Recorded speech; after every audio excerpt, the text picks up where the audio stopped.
Chris again from EarthRoamer Adventures, and we're today going to hopefully get the thing welded.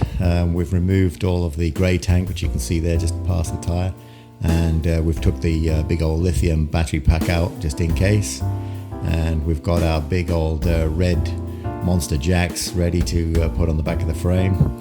We've took the exhaust down because that gives better access to the weld point, so that should speed him up a bit, and you can see that in the right hand corner there, the little crack.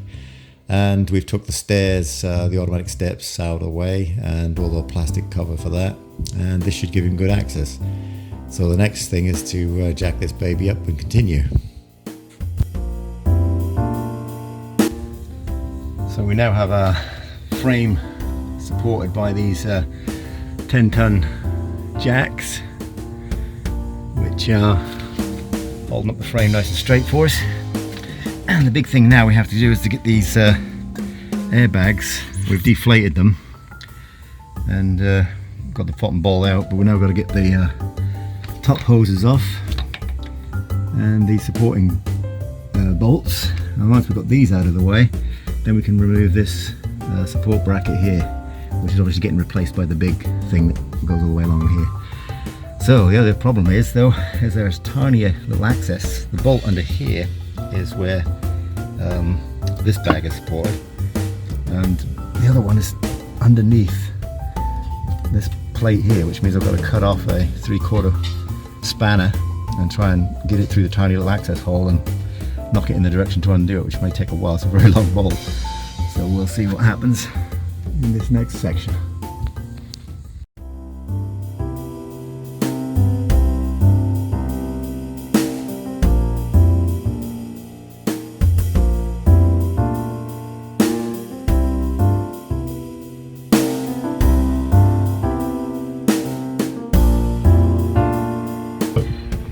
We're now taking the top plate off, which is bolted around, but it's a little awkward and a little tight to get on the other side. How tight is it, Julie?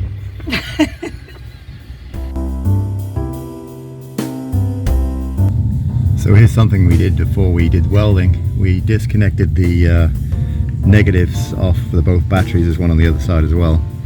But we also disconnected the PCM here and the TCM under the driver's side.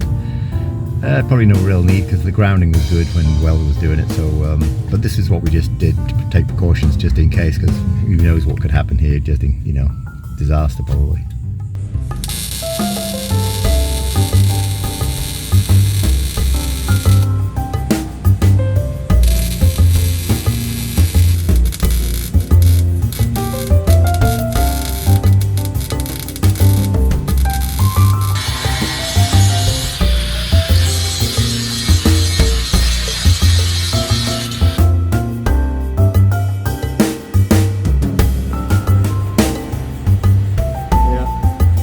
Hi guys, Doctor here from Fab Insanity. I'm helping Chris and Judy with the EarthRoamer, and we're having a great time. It's actually coming together really nicely. Yeah, we got all the welding done in there. You can see all the framework looking beautiful. And we're just putting on, because he was so quick, he's helping us put the framework on while he's here. And that frame now goes all the way up to the edge here. Look at that. A thing of beauty.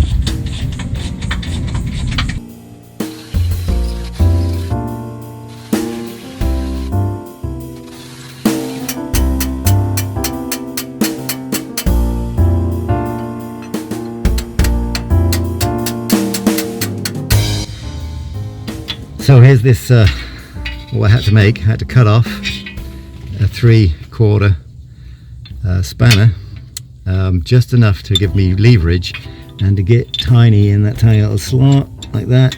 Push it all the way, and you can just about knock this at very small increments each way until you tighten it up. And that's how you tighten the airbag at the bottom on the first airbag on the rear of the EarthRoamer. Tricky, hey? So that was that. What else was a pain in the butt?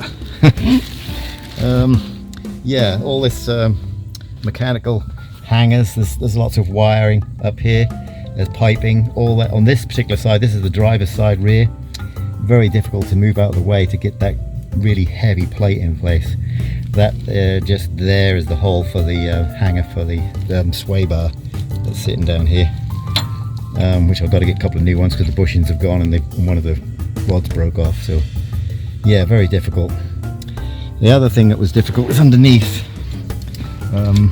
further, the access for the bolt heads rather. For the bolt heads there's a big tank here.